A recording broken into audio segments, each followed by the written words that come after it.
เข้ามาราคานี้วัน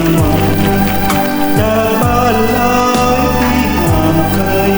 หรือใครยังนำคะแนนเพียงจันทร์หลากหลายสีสันบันเทิงความหลังยังคำนึงติดเพิ่มแต่บ้านนาลมหนาวพัดไปส่งกลิ่นมาลัยหอมมาเบิ่งน้ำเห็นนวลมาสา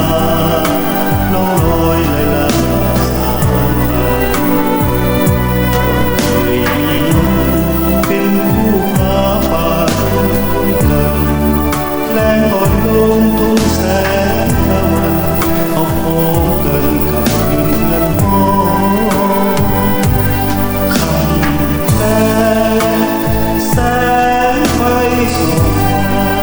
เอาสู่ดาวเที่ยวมา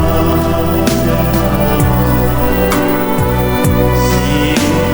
งแคนว่าเราฟังคู่เอาสาตามภาษาบ้านคิดมามันน่าโศกตรงนั้นจะกลับขึ้นมาบ้านนาอีกไหมกลับมาหาที่เยาว์วัยหาลุงหาตาบ้านหาเพื่อนใกล้ชิดผู้คิดเคยหวังกลับมา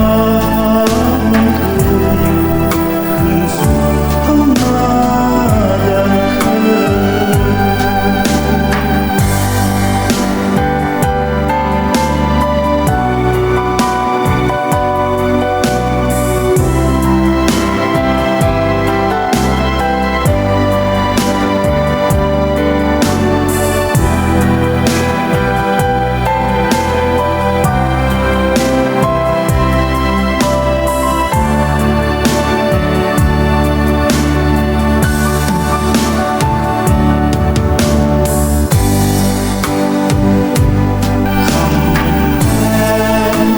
แส